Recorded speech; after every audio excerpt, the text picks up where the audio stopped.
Hello, hello, and welcome to the Performance Under Pressure show, where we're going to talk about how do we deal with the pressure of stressors we can't avoid. And I get to talk to very brilliant people who are experts in the world of work about what they're seeing, what pressures are in the world of work, and what are we going to do about them. Today, I have a great guest, probably my favorite person to have as a guest. Please welcome human connection expert, Thom Singer. Welcome to Performance Under Pressure. Hey, Eliz, I'm glad to be here. This is a great way to kick off a new endeavor for me with my best co-host friend, Thom Singer. We have co-hosted a program called the Conference Talk Show for a long time.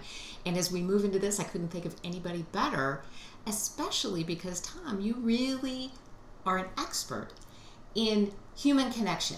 How do we intentionally connect with people in order so that we can all work and live well together? What are you seeing right now? Especially, my husband returned to the office for the first time in over 2 years today. He's not alone. What are you seeing out there in terms of the pressures that's created by that?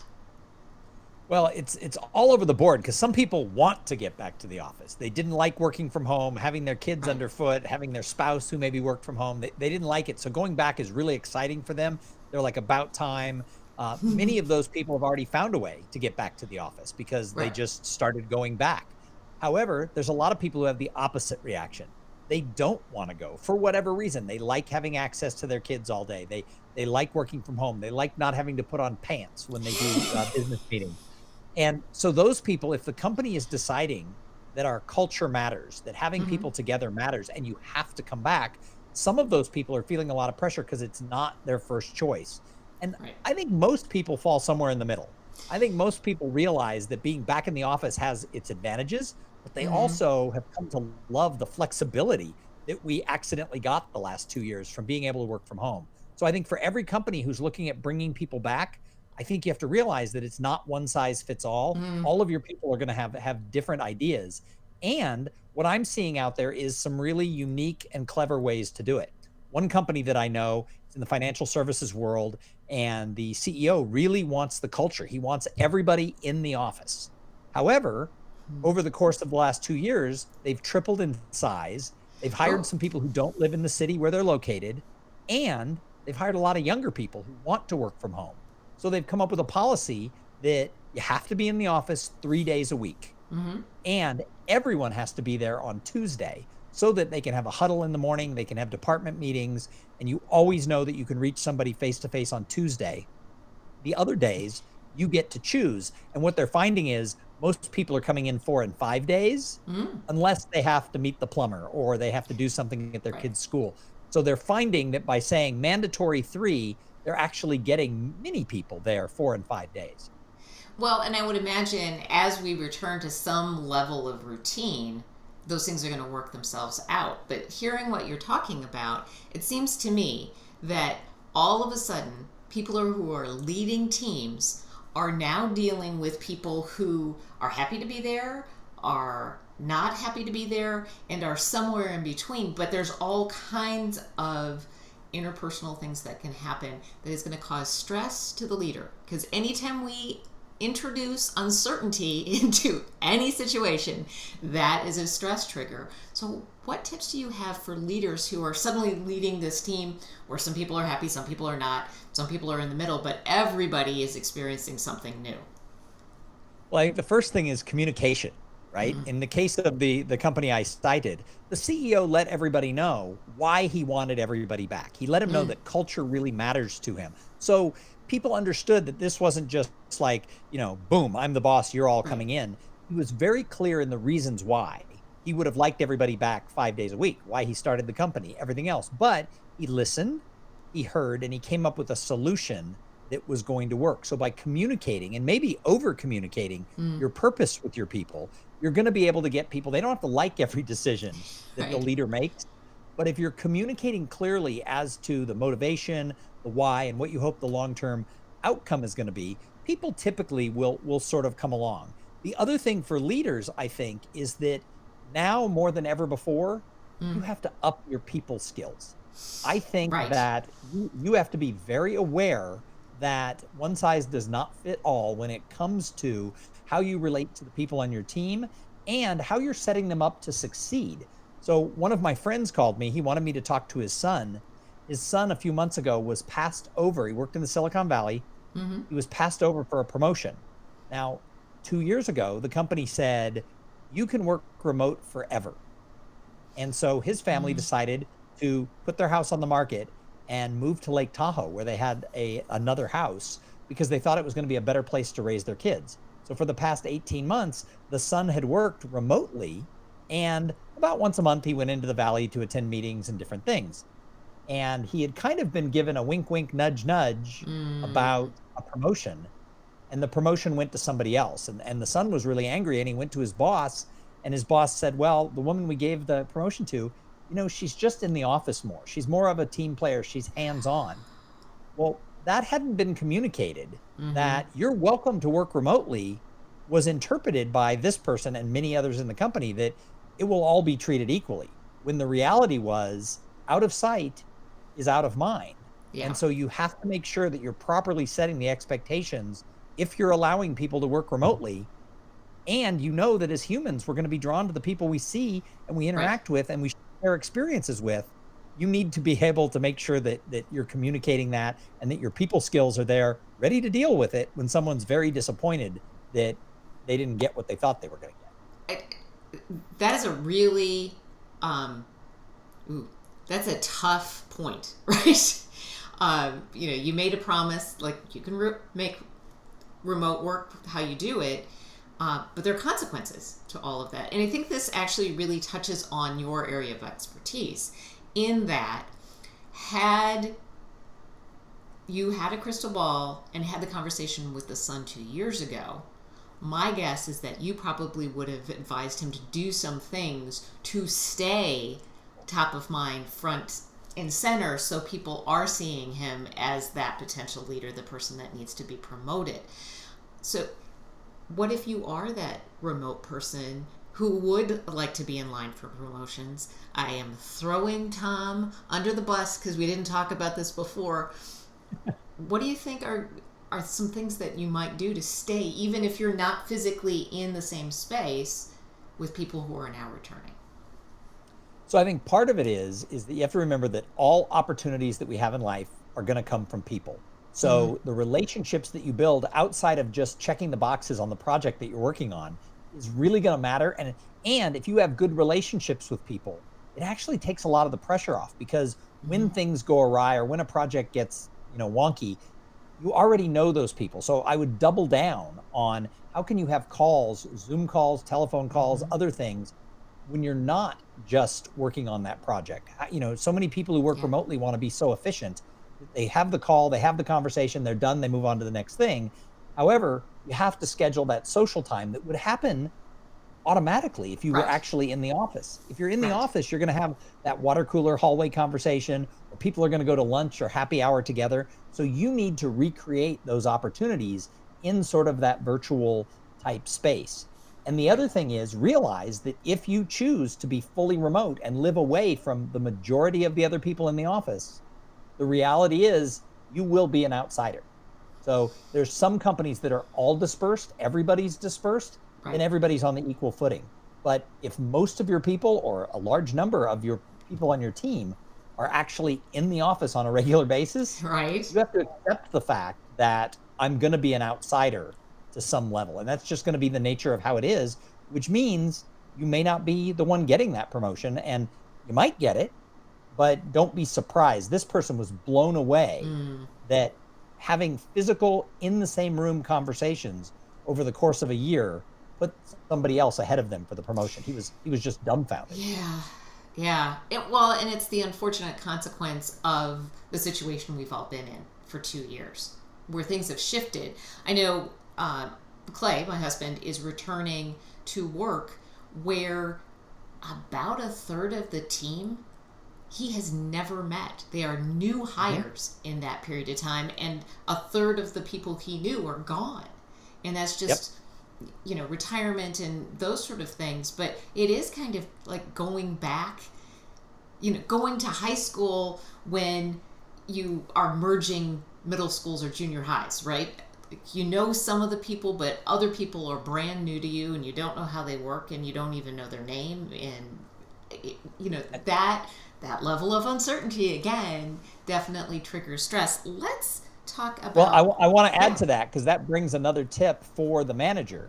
And that is, realize that 1/3 of your people don't know anybody. So it's one thing that Clay walks into the office and doesn't know 1/3 of the people, but 1/3 of those people are being essentially re-onboarded for the first time all at once.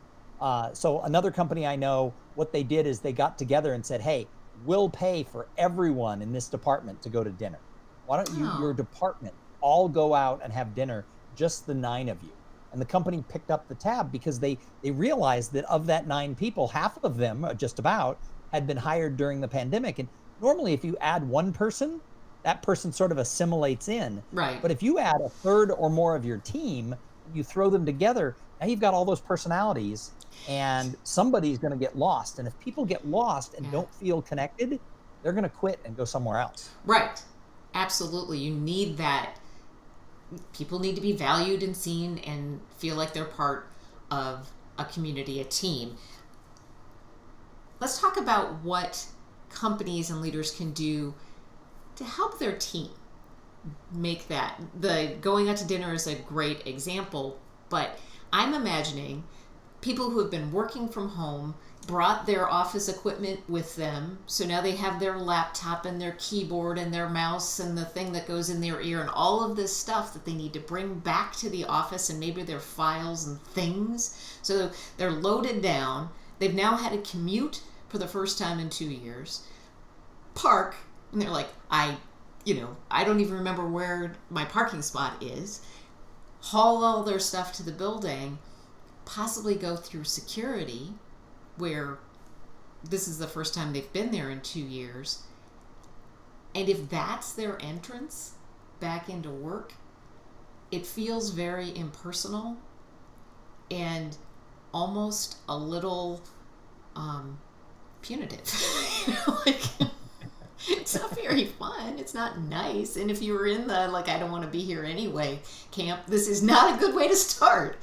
I hear a lot of stories. I hear a lot of stories from people who go back to the office and their keys don't work and the security doesn't know who they are. Right. And they feel like, wait a minute, I work here. I swear I do. Right. And so if you're bringing everybody back, maybe not the first day, but probably the first day, why not make sure that there's somebody downstairs at security to help people get through easily if cards have been turned off or whatever, and then have some sort of a welcome event. I think one of the smartest things you can do, either that first day or within the first few weeks, is have some sort of a, cater in tacos or, have a cake and let everybody come together and let the leaders stand up and talk about why they're glad to have everybody back. And then let individuals share about how they're feeling about being back in the office, and let it be sort of that safe space, because if we can communicate more and know where people feel, it takes a lot of pressure off those people who are going to have a little bit harder time. And understanding that some people are going to have a harder time is that elephant in the room. If you just pretend everyone's going to be like the boss and wants to be back, you're going to set yourself up for animosity and stress and anxiety. One of our daughters is a psychology major looking to get into grad school. And we spent a lot of time talking about validation on the drive from her college back home for spring break. And just having somebody say, yeah, I understand why you'd feel that way, is a relief. Valued and seen goes a long way to making people feel connected and like they're in a place where their leaders care about them. So I know you had one more suggestion about how to manage these people and make them feel like returning to work in person isn't necessarily the end of the world. I don't remember what that was. It was talking about being flexible. Oh, absolutely. I thought I'd already said that. Yeah. I think that the other thing you have to do is really be flexible for people, when they come back, because we're used to having that flexibility the last 2 Mm-hmm. years. If the plumber's coming at 2 o'clock, I could essentially work all day and never let you know that I walked away from my computer, let the plumber in, gave him some instructions, and I was back on that Zoom meeting. All I necessarily had to do was click my camera off on Zoom, Mm-hmm. and I could go and take care of that. So And you people may are used still to have the having that. meeting in your ear. Right, exactly. You could still take your wireless earphone with you and hear everything that's going on Right. while you're dealing with that distraction. So I think that until we get back into a routine with everybody, I think if you've brought everybody back to the office, you're going to have to realize that some people don't have childcare that's set up yet. Right. Some people have been taking care of parents. Some people are just used to, if they're remodeling their home, being able to manage that while they're working. So as Mm-hmm. long as they're being productive, I think you have to have some flexibility. And I Right. think as the worker who's coming back, you also have to have some flexibility and Oh. realize that there's a reason that they've asked everybody to come back. You Mm-hmm. know, sharing experiences is how we build relationships. And so while I love it when I hear stories about fully dispersed teams that thrive and the company is growing, I still think for a lot of people, not everybody works well alone. Mm-hmm. We always, we talk about the introvert extrovert, difference, but the person who doesn't want to be alone all day wants to be back at the office. Right. You know, you have to have some flexibility for your coworkers who want to be back, for your boss who wants to be back. Even if that's not you, the more flexible we are with each other, from coworker to coworker, from boss to the person who reports to them, and just across the company, the more we communicate about this, the more everybody's going to say, hey, are we getting the job done? And really, that's the way I look at it. If people are getting the work done, then yeah, maybe I need them there on Tuesdays, but the rest of the time I don't care. Right. So I think you have to take every employee on a case by case basis, because we got thrown into this. It wasn't like a company that started 4 years ago and made the decision, everybody will work remote, we'll hire people all over the world and it won't matter. That is a different culture than a company that had all its employees under one roof and then Right. got thrown home 2 years ago. That's So absolutely true. I think we all have to be flexible. And on that note, I think our time is up. How about that? Thom, if somebody's out there thinking to themselves, this Thom Singer guy's pretty smart. Maybe I ought to talk to him about what's going on in our company, what we need to do to make our event more purposeful in terms of how people are connecting to each other. How would they get a hold of you? You can find me at Thom Singer, that's THOMSINGER.com. And next week, I'm actually doing a training for a company that's having a client meeting for the first time in 3 years. And again, a third of their people are new and younger.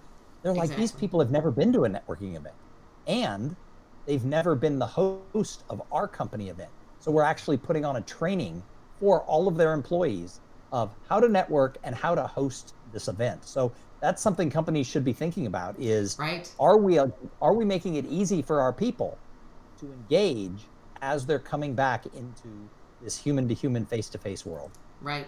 Because I think we're all a little out of practice. Yes. A little bit. Thank you, Thom. Always great to talk with you. And thank you all for joining me today. If you were wondering, how much stress am I really under? You could go to teststressnow.com. There's a great tool there to figure out how much stress you're under and what impact it might have. We'll be back again. I think our next guest is Sam Silverstein. We're going to talk about authentic leadership and how being a predictable leader is the best gift you can give your team. Until then, I am Eliz Greene. Thanks so much. Have a great rest of your day.